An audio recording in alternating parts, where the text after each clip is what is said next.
आशीषों बरकतों को देने वाले हमारे जिंदा परमेश्वर, हम आपको धन्यवाद देते हैं कि परमेश्वर आपने हम लोगों को ये मौका दिया कि प्रभु हम आपकी तारीफ और आपकी प्रशंसा करें, आपके नाम को महिमा दें, आपको जाने, आपको पहचाने, क्योंकि कलाम स्क्रिप्चर का ज्ञान मेरे लिए जरूरी है। यदि हम इसको नहीं समझते तो हम अधूरे हैं। आप हमें शिक्षित कीजिएगा, वचन का सही उत्तम ज्ञान हमारे जहन के अंदर उतरे, ताकि हम अधूरे ज्ञान के साथ नहीं परंतु पूर्ण ज्ञान के साथ आपके नाम को समाप्ति से यीशु के नाम से आमीन। प्रभु यीशु के जीवन समर्थी जलाली नाम में आप सबको जय यीशु मसीह की। परमेश्वर को महिमा मिले इस सुंदर समय के लिए जो परमेश्वर हमारी जिंदगी में जोड़ा। हम इस लायक नहीं थे, इस योग्य नहीं थे, लेकिन परमेश्वर लेकर के आया और वो दिखाया जो कभी नहीं देखा, वो सुनाया जो कभी नहीं सुना, अब वो समझाएगा जो कभी समझा नहीं। कितने लोग आज से पहली बार आए?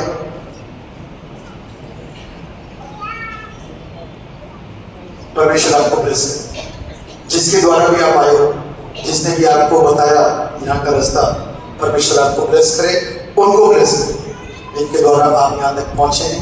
परमेश्वर आपके जीवन के अंदर उन सारी बातों को जिसको सोच करके आप यहाँ पर आए कि प्रभु चर्च में जाएंगे तो चंगे हो जाएंगे, पूरा करें, लेकिन यहाँ पर एक चंगाई और मिलती है, मालूम है? यहाँ पर एक चंगाई और मिलती है, वो है आत्मा की चंगाई। आत्मा की चंगाई। आप जिस चंगाई के लिए आए थे वो है शरीर की चंगाई, लेकिन परमेश्वर का वचन जो है ना आत्मा को भी चंगा करता है।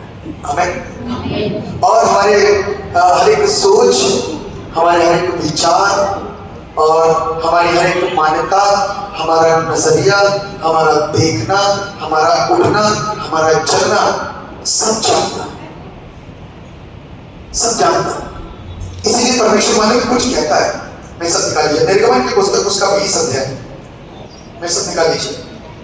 वचन कुछ और है, लेकिन आज इतने सारे लोग नए आए हैं तो मैं कुछ बात को बताना मांगता हूं। लिखा हुआ है इसके 20 अध्याय के पहले पद से पढ़ी था, लिखा हुआ है। एक जन पढ़े आराम से, ताकि मेरे तक आवाज आ सके और मैं सुन करके आपको अच्छे से एक्सप्लेन कर सकूं। हाँ, ये सब वचन कहे, हाँ, मैं तेरा परमेश्वर यहोवा हूँ, हाँ, जो तुझे नासरत के घर अर्थात मिस्र देश से निकाल लाया है। बस बाइबल इस बात को सिखा रही है कि परमेश्वर यहाँ पर कह रहा है, मैं तेरा परमेश्वर यहोवा, मैं तेरा परमेश्वर यहोवा जो तुझे दासों के घर से निकाल करके, दासों का मतलब समझ, गुलामी से, कहां से निकाल गया? गुलामी से। अभी एक गुलामी से लोग निकले हैं कुछ साल पहले, लेकिन फिर भी सच्चाई को बोला जाए तो उसके बावजूद भी गुलाम है। लेकिन परमेश्वर के ऊपर हमको आपको इस बात को सिखा रहा है कि मैं तेरा परमेश्वर यहोवा हूं जो तुझे दासों के घर अर्थात मिस्र देश से निकाल लाया हूं। तुम मुझे छोड़ दूसरों को ईश्वर करके, ये शुरुआत का परमेश्वर, उसके बाद बहुत सारे बन गए है ना। ये शुरुआत का परमेश्वर जो अपनी भारी आवाज से मुझसे आपसे बातें करता अपनी भारी आवाज। उस समय परमेश्वर अपनी आवाज बातें करता था, कभी धीमी कभी भारी, कभी कभी अपने नुमाइंदों के द्वारा बातें किया करता था। नुमाइंदे का मतलब समझ गए ना, उसके अपने चुने हुओं के द्वारा बात किया करता था। ध्यान से सुनिएगा, एक चीज को तो समझ आने लग जाएगा। चुना हुआ कौन होता था, किससे परमेश्वर अपनी बातों को व्यक्त कर सकता है? वो जो परमेश्वर की दृष्टि में अपने आप को शुद्ध बना करके चल रहा है, वो व्यक्ति जो अपने आप को परमेश्वर की दृष्टि में कैसा बना करके चल रहा है? शुद्ध बना के चल रहा है। शुद्ध किसको कहते हैं? अपनी दृष्टि से शुद्ध नहीं, परमेश्वर की दृष्टि से शुद्ध। आप अपनी दृष्टि से अपने आप को शुद्ध कहते रहे, लेकिन परमेश्वर आपसे बात नहीं करेगा, क्योंकि आप उसकी दृष्टि में शुद्ध नहीं है। तो जब परमेश्वर किसी से बात कर रहा है, तो इसका मतलब समझ लीजिएगा कि परमेश्वर की दृष्टि में वो बंदा कैसा है? परमेश्वर का भय मानने वाला और शुद्ध है। इसीलिए परमेश्वर उससे क्या कर रहा है? बातें करता है। इसलिए परमेश्वर उससे क्या करता है? बातें करता है और अपने मन की बातों को व्यक्त करता है। क्या उसी शुद्ध व्यक्ति को, जो शुद्ध है, उसी से सारी बातें करेगा? जो शुद्ध है उसी से सारी बातें करेगा? नहीं, उस शुद्ध के द्वारा उन अशुद्धों के बीच में अपने राज्य को लेकर के आना चाहता है। अशुद्ध कौन हो गए? अशुद्ध वो जो उसकी आज्ञा का पालन नहीं करते। अशुद्ध उसको बोला गया जो उसको सुनना पसंद नहीं करते। अशुद्ध उसको बोला गया जो उसकी बात की अवहेलना करते हैं। अशुद्ध उसको बोला गया जो उसके साथ चलना पसंद नहीं करते। अशुद्ध उसको बोला गया जो बहुत जल्दी एकदम से चेंज होते हैं, फिर किसी और को मानना शुरू कर देते हैं। अशुद्ध उसको बोला गया। तब परमेश्वर उन बातों को अपने दास के ऊपर प्रकट करके उससे कहता है, जा करके लोगों से ऐसा ऐसा ऐसा कह दे। तो परमेश्वर क्या बातें कहता है आपको मालूम है? परमेश्वर उन बातों को कहता है उनसे जो परमेश्वर आपकी लाइफ के अंदर होता हुआ देखा है, जो परमेश्वर के विरोध में आप जाकर के काम करते हैं। कोई भी, मैं हूं, आप हो, XYZ जितने भी यहाँ पे बैठे, कोई भी हो सकता है। हम जो परमेश्वर के विरोध में जाकर के काम करते हैं, वो कौन है? अशुद्ध है। उन लोगों को ट्रेन करने के लिए परमेश्वर एक ऐसे बंदे को, एक ऐसे अभिषेक को, जिसके ऊपर वो अपना अभिषेक डालता है, उसको चुनता है, उसको भीड़ में से बुलाता है और बुला करके उसको क्या करता है? आशीषित करता है, उसके द्वारा दूसरों को आशीषित। अब जब भीड़ में खड़े होकर के मैं यहां से खड़े होकर के आपको जो प्रवचन दे रहा हूं, परमेश्वर की बातों को बांट रहा हूं, तो मैं आपको बता रहा हूं, यदि कोई, मैं उदाहरणता बोल रहा हूं, उदाहरण के साथ, यदि कोई नशा करता हो तो छोड़ दे, क्योंकि वो परमेश्वर को भाता नहीं। यदि कोई व्यभिचार करता हो तो उसे छोड़ दे, क्योंकि वो परमेश्वर को पसंद नहीं। यदि कोई बुराई करता है तो उसे छोड़ दे, क्योंकि उसे परमेश्वर को पसंद नहीं करता परमेश्वर। यदि कोई किसी से नफरत करता है तो उसे छोड़ दे, क्योंकि परमेश्वर उसे पसंद नहीं करता। ये मैं कॉमन प्रचार कर रहा हूं। कैसा कर रहा हूं? एक कॉमन। ये पता नहीं किसके अंदर, मेरे से लेकर के आप तक के किसी भी व्यक्ति के अंदर ये गुण, ये आदत हो सकती है, जिसको दूर करने के लिए परमेश्वर अपने वचन के द्वारा हमसे बातचीत कर रहा है। अपने वचन के द्वारा उससे आपसे बातचीत कर रहा है। लेकिन इन जो बातों को मैंने बोला, इनमें से किसको बुरा लगेगा? बुरा सिर्फ उसको लगता है जो क्या करता है? उस गलत चीज के अंदर लिप्त होता है। उसको ऐसा लगता है कि ये परमेश्वर का वचन मेरे लिए बोला जा रहा है। कई बार तो लोग जो सच्चे होते हैं ना, ईमानदार होते हैं, वो इस बात बोलते हैं कि आज का वचन बिल्कुल मेरे ऊपर था। वो अपनी गलती को मान लेते हैं। लेकिन कुछ लोग ऐसे होते हैं जो गलतियों को नहीं मानते और पिटाई दिखाते हैं। जो गलतियों को नहीं मानते और पिटाई दिखाते हैं, और उनको ऐसा लगता है कि उनके लिए प्रचार किया जा रहा है, तो वो उनको इसलिए लगेगा क्योंकि वो वैसे होंगे। ऐसे ना परमेश्वर का वचन इसी तरीके से हमसे आपसे बातचीत करता है। इसलिए बाइबल इस बात को हमको आपको सिखा के, तू मुझे छोड़ दूसरे को ईश्वर करके ना मानना। ये परमेश्वर इस बात को बोल रहा है कि तू मुझे छोड़ दूसरे को ईश्वर करके ना मानना। इसका मतलब कि परमेश्वर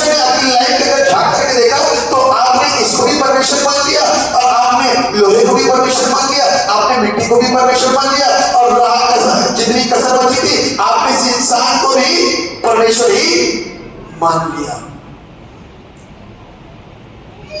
छोटा सा उदाहरण आपसे पूछूंगा,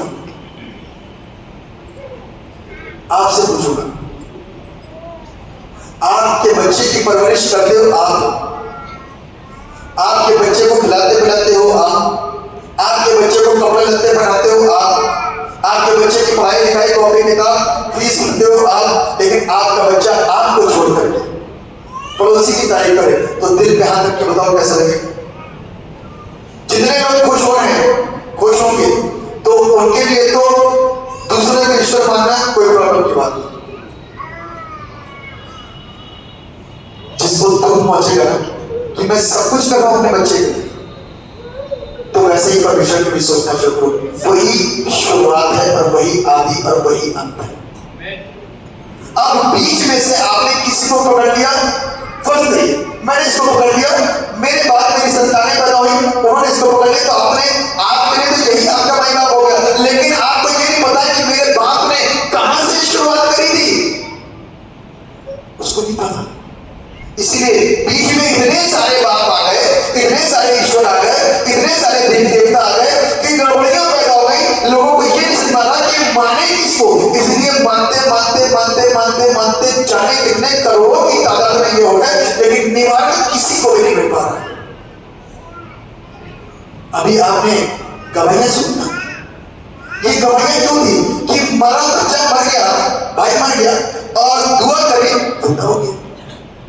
सेकेंडों के अंदर मसले हुए हल, या रुपए हजारों लाखों की तादाद में वेंटिलेटर डाल देते तो 2-3 दिन के लिए लाखों रुपए का बिल बन जाता, लेकिन प्रभु यीशु मसीह ने सेकेंडों के अंदर जगाई दी।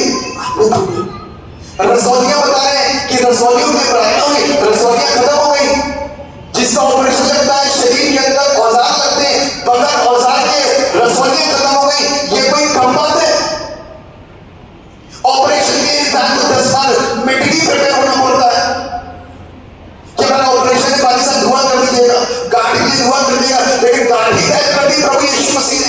इसलिए तो वो कहता है कि मैं तुमको चेकअप कर रहा हूं, मैं तुम्हें मोटों में से जिला रहा हूं, मैं तुम्हारी आंखों को खोल रहा हूं, मैं तुम्हारे पैरों में बॉल डाल रहा हूं, मैं तुम्हारी रीढ़ की हड्डी सही कर रहा हूं, मैं तुम्हारे ब्रेन को ठीक कर रहा हूं। सर का दर्द ठीक नहीं होता था, लेकिन प्रार्थना के द्वारा सर का दर्द ठीक हो गया, रिपोर्टें नॉर्मल हो गई। हो सकता है कल तक वो रिपोर्टें माइग्रेन की हो, गांठ की हो, घर में थोड़ी देर के लिए ब्लड सर्कुलेशन रुक जाता हो, तो सर में दर्द होता हो, कुछ भी एक्सपेक्ट कुछ भी हो सकता है, लेकिन प्रार्थना के द्वारा सब कुछ संभव है। तो वो परमेश्वर मुझसे आपसे प्रश्न करता है, तो मुझे छोड़ किसी और की उपासना, ये शुरुआत का परमेश्वर है। अब आप कहोगे कैसे, आप कैसे थे शुरुआत? मैं इसलिए कह सकता हूं क्योंकि बाइबल इस बात बताती है कि उसने मुझको और आपको बनाया, और मुझको और आपको बनाने से पहले जिसको बनाया था उसका क्या नाम था मालूम है? आदम। उसका नाम क्या था? आदम का नाम आदम क्यों रख दिया गया? क्योंकि आज तो वो आदमी हो गया, उसके अंदर जो दम परमेश्वर ने फूंक दिया, इसलिए वो क्या हो गया? जीवित प्राणी बन गया। कैसा प्राणी बन गया? जीवित प्राणी बन गया। उसके अंदर परमेश्वर ने दम डाल दिया, और वो दम यदि क्या ना हो, इसके अंदर वो दम यानी कि वो आत्मा ना हो ना, तो हम सब खत्म है। इतनी सी बात हमको समझ में नहीं आती, इतनी सी बात हमको समझने में जिंदगियां भी डाली हमने,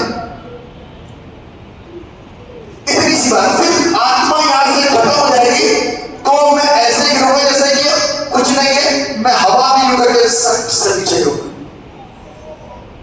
और मेरा होश खत्म, सब कुछ खत्म, लोग रोना पीटना शुरू कर देंगे। क्यों? क्योंकि आत्मा खत्म, खेल खत्म। इसी आत्मा को किसने डाला? उसी अब्बा परमेश्वर ने, जो मुझसे आपसे कहता है, बार बार चिल्ला चिल्ला करके कहता है, तो मुझे छोड़ दूसरे को ईश्वर करके न किसी अन्य किसी देवी देवता की उपासना करना। लेकिन हमें इतनी जल्दबाजी है कि हम भेंट नहीं करना पसंद करते। बिल्कुल आज के जमाने में गाड़ियां, कारें, साइकिलें, इंसान भाग रहा है। सड़क पे चले जाओ, थोड़ा सा जाम लगाओ तो मौका जरा सा मिलेगा ना, कार वाले को तो कार निकालेगा, बाइक वाले तो बाइक निकालेगा, स्कूटर वाले स्कूटर निकालेगा, स्कूटी वाले स्कूटी निकालेगा, साइकिल वाले साइकिल निकालेगा, भागता हुआ पैदल वाला भी भाग जाएगा, है ना? इतनी स्पीड है हमारे अंदर। और ऐसे ही हमको यदि 4 दिन चंगाई नहीं मिली तो 5वें दिन किसी और का दरवाजा खटखटा दिया, क्योंकि आपको यही नहीं मालूम कि जिस ईश्वर की इबादत हम करते हैं ये जिंदा परमेश्वर है। आमीन आमीन। कैसा परमेश्वर है, क्या प्रमाण है, क्योंकि ये मुर्दों में से जी उठा। कभी किसी ऐसे ईश्वर के विषय में चर्चा सुनी? आपने क्रूस तक सुना होगा, गुड फ्राइडे सुना होगा, नाम सुना होगा, लेकिन क्रूस के विषय में जानकारी नहीं है और मुर्दों में से जी उठने के विषय में बिल्कुल जानकारी नहीं है। यीशु मसीह मुर्दों में से जी उठा।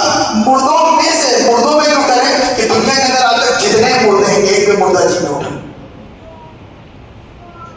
कोई मुर्दा जी उठा, कोई नहीं उठा, सिर्फ यीशु। और ये भी नहीं, इससे भी बड़ी बात कहा था कि तीसरे दिन मैं जी उठूंगा। आमीन। ये कौन कह सकता है? आप बोल सकते हो, मैं बोल सकता हूं?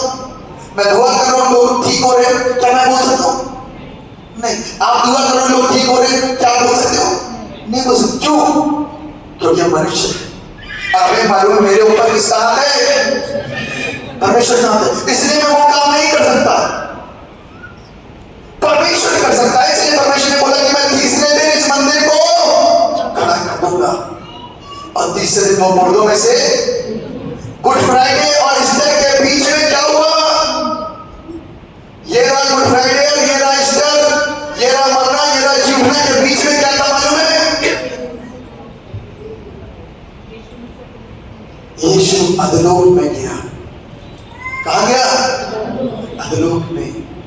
जो नूह बाबा के जमाने के लोग हमारे इंतजार कर रहे थे ना, उनको जाके बताया I am son of God, मैं परमेश्वर का पुत्र हूं। सब सोए हुए, मालूम क्या है?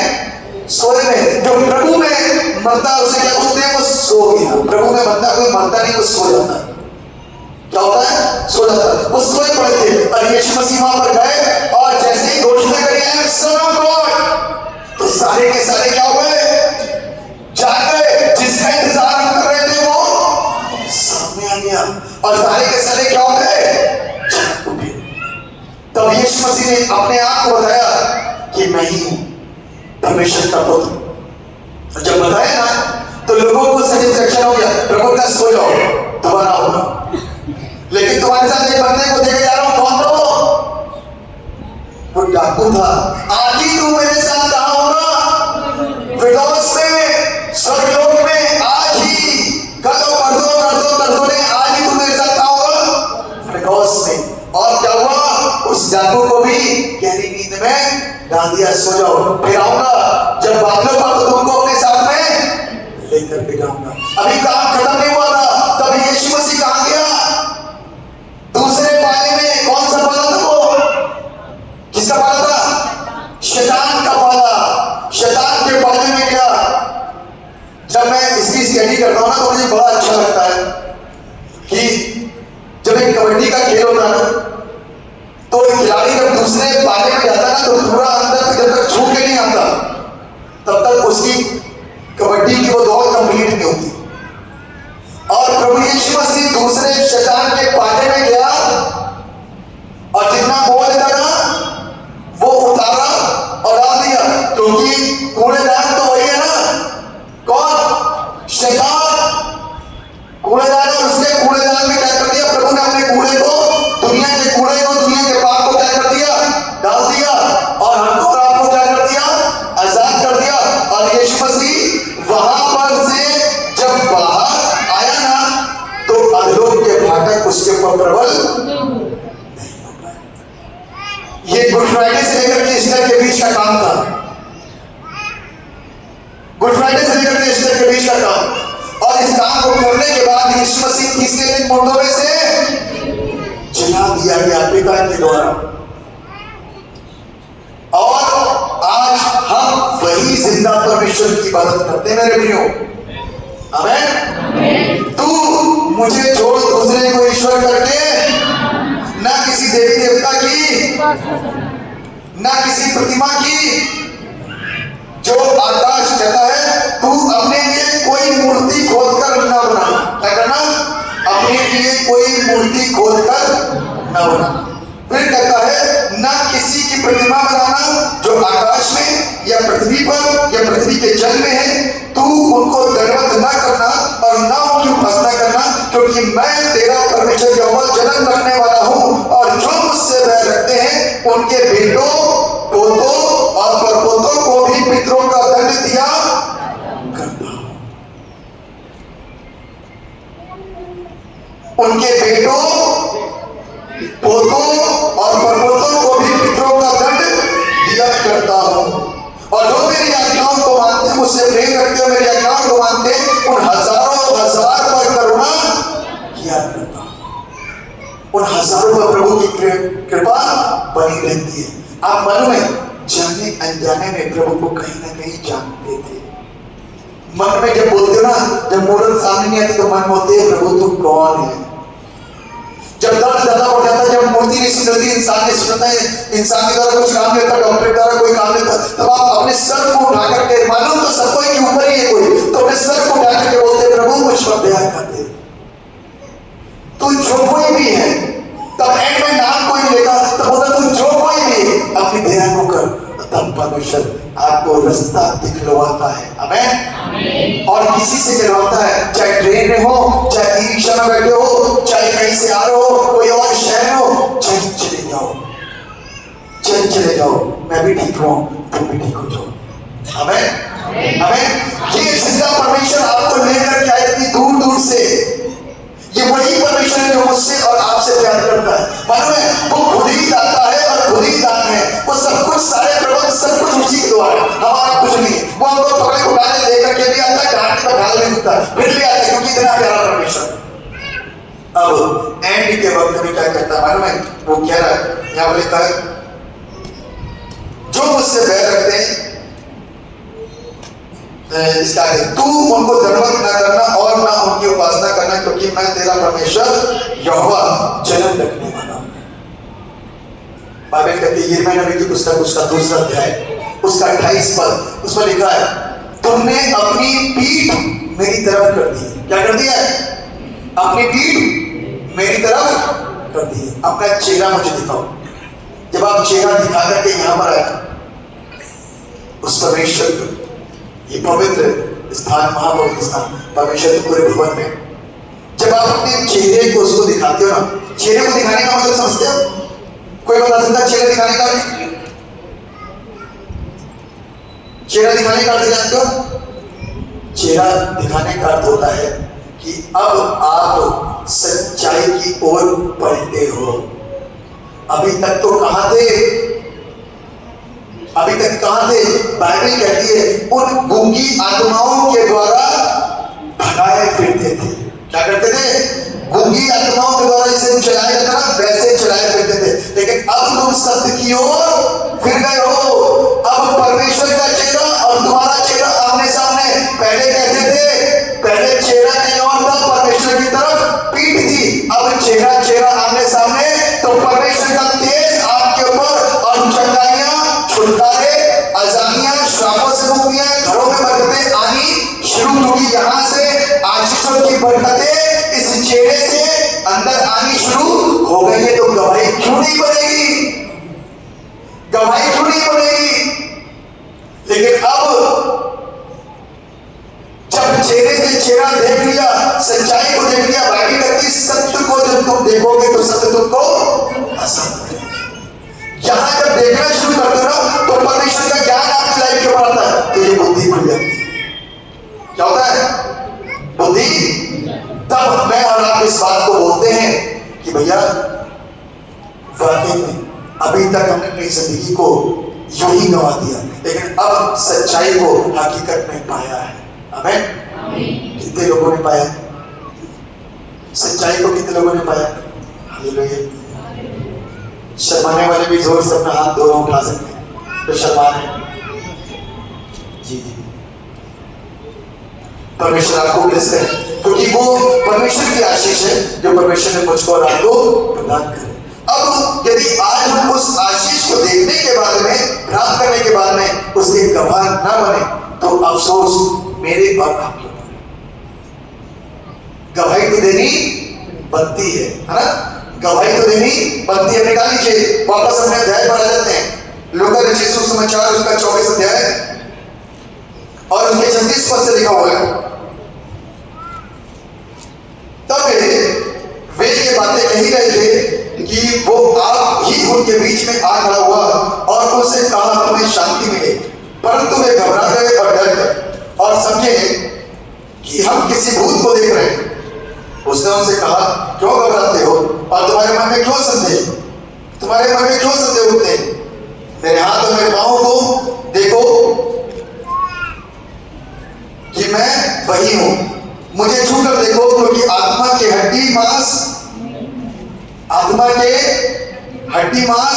नहीं होता जैसा मुझ में देखते हो। अब यीशु मसीह कौन से फॉर्म में था? आत्मा का रूप धर के राजा यीशु मेरे पास खड़ा है। ये कहकर उसने उन्हें अपने पांव हाथ दिखाए। तब वे आनंद के मारे उनको प्रतीति जब आनंद के मारे उनको प्रतीति न हुई और वे आश्चर्य करते थे, तो उसने उनसे पूछा क्या यहाँ तुम्हारे पास कुछ भोजन है? उन्होंने उसे भुनी हुई मछली का टुकड़ा दिया, उसने लेकर उनके सामने खाया। फिर उसने उनसे कहा ये मेरी वे बातें हैं जो मैंने तुम्हारे साथ रहते हुए तुमसे कही थी कि अवश्य है कि जितनी बातें मूसा की व्यवस्था और भविष्यवक्ताओं और भजनों की पुस्तकों में मेरे विषय में लिखी हैं सब पूरी हों। कुछ पॉइंट्स आपके साथ में शेयर करूंगा। पहला पॉइंट, समाज के साथ रहते हुए सामना करना। मैंने आपको बताया ना कि जिसके जिंदगी के अंदर एक काम हो गया है तो गवाही देने से मत चूकिए। एक माँ बाप को मैं देख रहा बाइबल के अंदर बड़ा खूबसूरत जिक्र, लेकिन माँ बाप ने नकार दिया समाज के सामने। अरे उसी से पूछो, मेरा लगा तो सयाना हो चुका है, उसी से पूछो क्या हुआ था क्या नहीं हुआ था। मतलब कि बोलने में शर्म आ रही, गवाही देने में शर्म आ रही कि मेरा बेटा जन्मजात अंधा था, लेकिन यीशु ने चंगा करा, उसने चंगा करा। इस बात को बोलने में उनको डर लग रहा था क्योंकि समाज सामने खड़ा था, अधिकारी सामने खड़े थे और उनको डर था। उनको ये नहीं दिखाई दिया कि मेरा बेटा अंधा था। मैं इस बात को सोच रहा हूँ कि कई बार कुछ पेरेंट्स सेटिस्फाइड रहते कि क्या बनता है तो बनता है, तो अंधे रहेगा क्या करेगा। चिंता खत्म, दुख खत्म, आंसू खत्म, विलाप खत्म, और उसकी लाइफ अंधेपन में तो रहने दो, क्या दिक्कत है। लेकिन उसके बेटे को अंधेपन से आजादी मिली, यीशु ने आजाद करा। इस बात की जरा से भी खुशी मैंने सोचता हूँ कि उनको आ रही थी, इतनी सी भी खुशी नहीं थी, बल्कि उल्टी बातें कर रहे हैं कि सयाना हो गया उसी से पूछ लो। गवाही देने में शर्म आई, गवाही देने में शर्म आई। आज जो गवाही देने से शर्माएगा, बाइबल इसी चीज को तो कह रहा है, दो इंटरेक्शन विद सोसाइटी। जब आपका सामना समाज के साथ में होगा तो शर्माना मत, डरना मत, घबराना मत। यदि यीशु ने आपकी लाइफ के अंदर काम करना तो बिल्कुल भी चूकना नहीं। बोल देना डंके की चोट पे कि यीशु मसीह के नाम से मुझे जीवन मिला है। आमीन। ये जरूरी पॉइंट है, ये जरूरी बात है कि आप डंके की चोट पे उन लोगों को बोलो कि मैंने यीशु के नाम से जीवन पाया, मेरे लिए एक बार प्रार्थना हुई और उसी एक बार की प्रार्थना से मैं जीवन पा गया। आमीन। इस नौजवान ने इस बात को बोल दिया कि मैं इस बात को जानता हूं कि मैं अंधा था, लेकिन किसने मुझे ठीक करा? किसने? यीशु ने। अरे तू कैसी बातें करता है, वो तो पापी है। कहता मुझे इस बात के विषय में कोई नॉलेज नहीं वो पापी है कि नहीं है, लेकिन इतना जरूर जानता हूं कि परमेश्वर पापियों की प्रार्थना नहीं सुनता। तो किसकी सुनता है? प्रभु किसी विश्वासी की प्रार्थना सुनता है। बाइबल के अंदर लिखा है, याकूब की पत्री के 5वें अध्याय के 18वें पद में लिखा है, धर्मी जन की प्रार्थना के प्रभाव से सब कुछ हो सकता है। मैं इतना जानता हूं कि परमेश्वर पापियों को नहीं सुनता, और मैं नहीं सोचता कि ये पापी है, और ये पापी है तो तुम्हारे शहर में इतने दिन से क्या कर रहा है और कितने लोगों को जीवन दे रहा है, और मैं भी आज देख रहा हूं मेरे साथ तो कोई बुरा ऐसा क्या कि उसको उन लोगों ने डांट के फटकार के उसको भगा दिया बस। इतना ही तो होगा, गवाही देते समय इतना ही तो होगा, सच्चाई को बोलते समय इतना ही तो होगा, सत्य के लिए आप जब खड़े होंगे तो इतना ही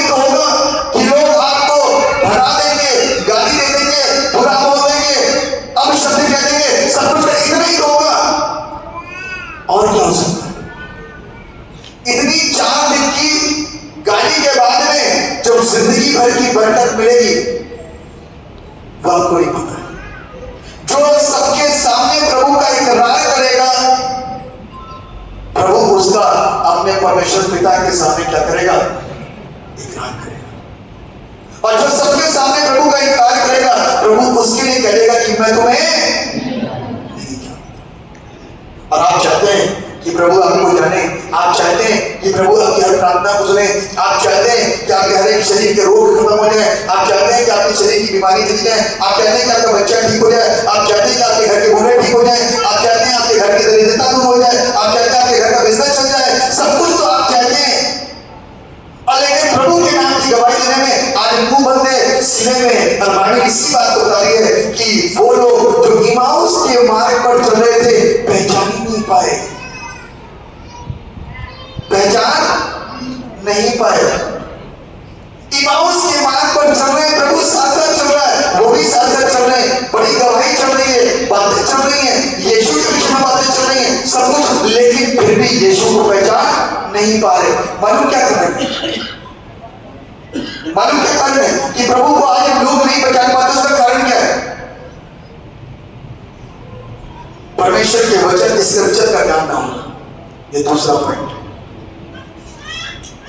परमेश्वर के वचन का ज्ञान ना होना। आप लोग, ज्यादातर लोग बाइबल को पढ़ते हैं, मैं विश्वास करता हूं, लेकिन याद नहीं रहती, याद नहीं रहती, बाइबल के कॉन्सेप्ट क्लियर नहीं हो पाते, भूल जाते हैं, या नींद आने लग जाती है।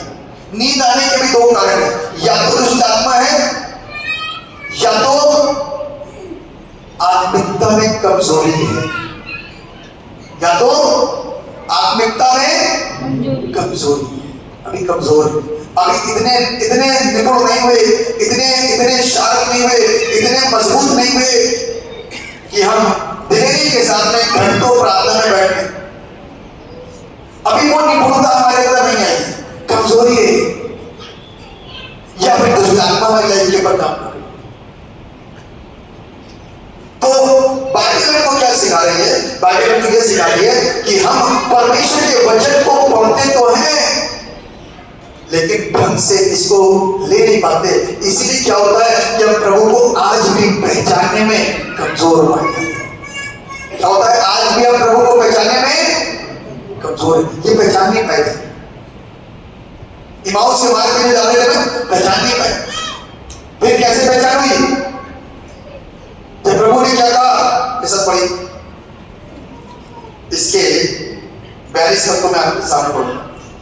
उन्होंने उसे भुनी हुई मछली का टुकड़ा दिया, उसने लेकर उनके सामने खाया, फिर उनसे कहा, ये मेरी वे बातें हैं जो मैंने तुम्हारे साथ रहते हुए तुमसे कही थी कि अवश्य की जितनी बातें मूसा की व्यवस्था और भजनताओं और भजनों की पुस्तकों में मेरे विषय में लिखी हैं, सब पूरी हो। अब मूसा की व्यवस्था जब याद दिलाई, तब बुद्धि खुली। अरे तो प्रभु ऐसे नहीं पहचान पाए, ऐसे हम नहीं पहचान पाए। तब उसने पवित्र शास्त्र बुझने के लिए उनकी समझ खोल दी, पवित्र शास्त्र समझने के लिए उनकी समझ को क्या कर दिया? खोल दिया। और उनसे कहा, यों लिखा है कि मसीह को उठाएगा और तीसरे दिन मरों में से जी उठेगा, और यरूशलेम से लेकर सब जातियों में मन फिराव का और पापों की क्षमा का प्रचार उसी के नाम से किया जाएगा। तुम इन बातों के गवाह हो। देखो, जिसकी प्रतिज्ञा मेरे पिता ने की है, और मैं उसको तुम सब पर उतारूंगा, और जब तक स्वर्ग से सामर्थ न पाओ, तब तक तुम इसी नगर में ठहरे रहो। तब तक तुम कहाँ रहो? इसी नगर में ठहरे रहो। मालूम है, इसको पढ़ने के बाद में हमको रात को ज्ञान मिलेगा, सभी ज्ञान। बोला तो आधी अधूरी बंसी बजाएंगे, कैसी? आधी अधूरी बंसी, आधा ज्ञान होगा। ऐसा लिखा है, ऐसा लिखा है। गाना कोई गाया हो तो गाने का अंतर बताने, बाइबल में ऐसा लिखा है, आधी अधूरी बंसी। इसलिए परमेश्वर के वचन का ज्ञान संपूर्ण तरीके से मेरे और आपके पास में होना चाहिए। तीसरा पॉइंट इसका, दो the sharing of our lives with others, अपने जीवन को दूसरों के साथ में बांटना बहुत जरूरी है। यीशु ने ये लोगों को अपने आप को क्या करा? हम और आप नहीं पाए। यीशु मसीह ने क्या करा, अपने चेलों के पांव धोए थे। क्यों धोए थे? वहां पर कोई मसला था, कोई काम था, वहां पे पांव धोने का कोई चीज नहीं वहां पे। आज की तारीख में धुलते पांव चर्चेस में, अच्छी बात है, सारी चीजों को फॉलो कर रहे हैं, लेकिन पवित्र आत्मा का एक भी काम जो है ना लाइफ के अंदर फॉलो कई बार नहीं हो पाता, उसकी मांग चर्च के अंदर नहीं हो पाती, वो लाइफ नहीं हो पाती, कभी कई बार हमारे अंदर आती है।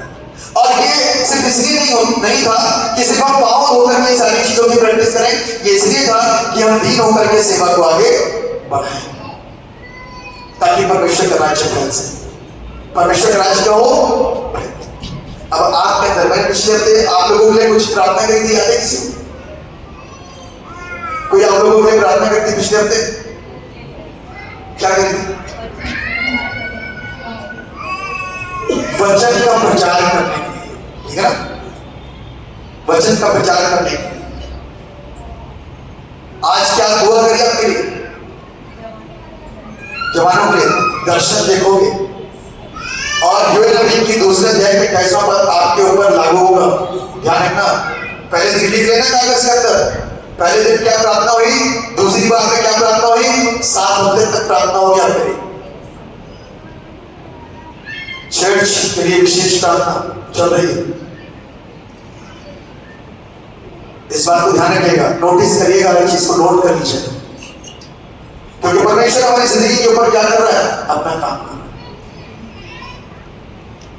हम लोग को ऐसा लगता है, मैं कई बार अपने बच्चों के साथ शेयर करता हूँ बातों को, तो कई बार ऐसा आपकी लाइफ के अंदर होता है, छोड़ो क्या है ऐसा, कुछ भी तो नहीं है, कुछ भी तो नहीं है। बाहर जाके देखो, इतनी जिंदगी सरल नहीं है। हॉस्पिटल में जाके देखो, लोग आंसुओं के साथ में पड़े हुए हैं, पूरा पूरा दिन, कई कई हफ्ते, कई कई महीने पड़े हुए हैं, लोग बीमार पड़े हुए हैं, ठीक नहीं हो रहे हैं, आंसुओं से उनको वर्शिप करने के मौके नहीं। मेरे रात के पास में अवसर है, खुश नसीब है हमारा। लोग जेलों में पड़े हुए हैं, इबादत करने के लिए चर्च नहीं आ सकते, हमारा खुश नसीब है कि हम खुली आजादी के साथ में इबादत कर सकते। लोगों के पास में इतने टेंशन है, कोर्ट केस है, इतनी समस्याएं, इतनी बीमारियां, इतने कष्ट, रिश्तों में प्रॉब्लम, घर में बच्चों और माँ बाप और बच्चों के बीच में टेंशन, तनाव, खुशियां नहीं है, लेकिन हम मस्त आराधना कर रहे हैं। कोई कमी है?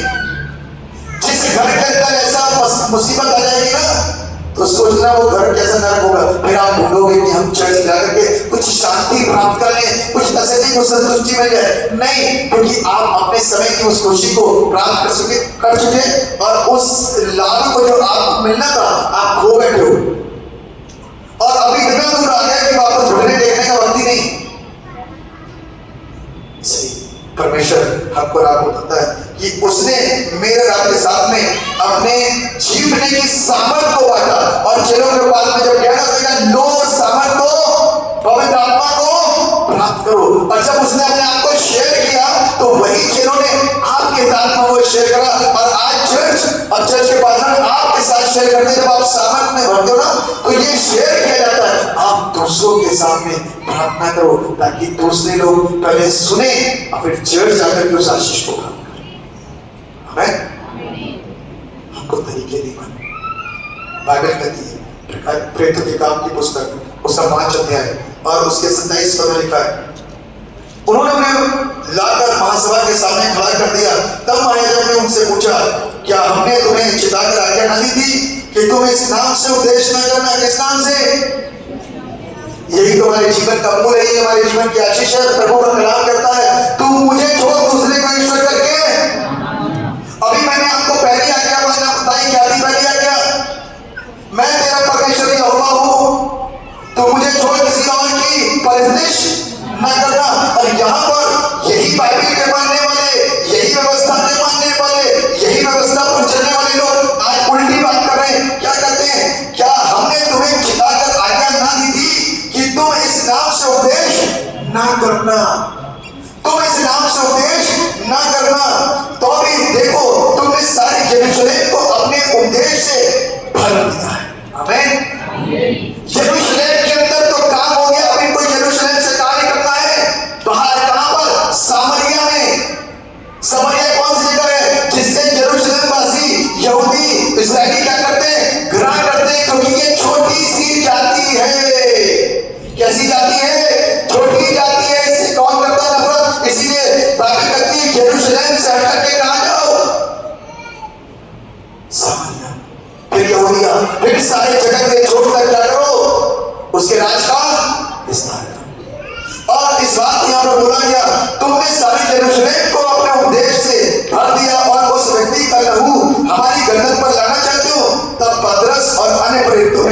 ध्यान से सुनिएगा उत्तर। तब पतरस ने और अन्य प्रेरितों ने उत्तर दिया। पतरस की जगह आप भी उत्तर दे सकते हो, अपने पड़ोसियों को, अपने समाज को, अपने लोगों को, अपने मित्रों को, अपने माता पिता को, अपने दोस्तों को, अपने पति को, अपने पत्नी को, अपने बच्चों को इस तरीके से उत्तर दे सकते हो। देखा है, मनुष्यों की आज्ञा से बढ़कर परमेश्वर की आज्ञा का पालन करना ही हमारा कर्तव्य है। मनुष्यों की आज्ञा से बढ़कर परमेश्वर की आज्ञा का पालन करना ही हमारा कर्तव्य है। हमारे बाप दादाओं के परमेश्वर ने यीशु को जिलाया। हमारे बाप दादा के परमेश्वर ने, जिसको तुम यहोवा कहते हो, उसी ने क्या करा? यीशु को मरे हुओं से जिला दिया। जिसे तुमने क्रूस पर लटकाकर क्या कर दिया? मार डाला था। उसी को परमेश्वर ने प्रभु और उद्धारकर्ता ठहराकर अपने दाहिने हाथ पर उच्च कर दिया। उसी को क्या करा? परमेश्वर ने जिलाकर और क्या कर दिया? प्रभु को उद्धारकर्ता ठहराकर अपने दाहिने हाथ पर उच्च कर दिया कि वो इस्राएलियों को मन फिराव की शक्ति और पापों की क्षमा। आज दुनिया की हर एक कोनों के अंदर परमेश्वर की शक्ति और पाप क्षमा की शक्ति प्राप्त हो रही है, क्योंकि ये वहां से आ रही है। इसीलिए आज सारी दुनिया के अंदर काम हो रहा है। दुनिया का कोई भी कोना ऐसा नहीं जहां पर यीशु का नाम ना हो। अंतिम पदों में लिखा हुआ है, हम इन बातों के गवाह हैं। और वैसे ही पवित्र आत्मा भी, जिसे परमेश्वर ने उन्हें दिया है, जो उसकी आज्ञा मानते हैं। ये सुनकर वे जल गए और उन्हें मार डालना चाहा, परंतु गमलीएल नामक एक फरीसी ने, जो व्यवस्थापक और सब लोगों में मानने था, न्यायालय में खड़े होकर प्रेरितों को थोड़ी देर के लिए बाहर जाने की कर देने की आज्ञा दी। एक व्यक्ति खड़ा हो गया आराधनालय में और प्रेरितों को कहते, तुम लोग चर्च से बाहर जाओ थोड़ी देर के लिए, हमें इस भीड़ से बात करनी। हमें क्या करना है? भीड़ से बात करनी। कुछ लोगों को चर्च से बाहर कर दिया, तुम लोग 4 लोग बाहर जाओ। किन लोगों को बाहर करना था? प्रेरितों को। और कहता है, तुम्हारे से पहले एक आया थ्यूदास, उसने प्रचार किया, 400 लोग उसके साथ थे, मर गया, भीड़ तितर हो गई। फिर वो बताया एक यहूदा गलीली आया, उसके साथ भी ऐसा ही हुआ।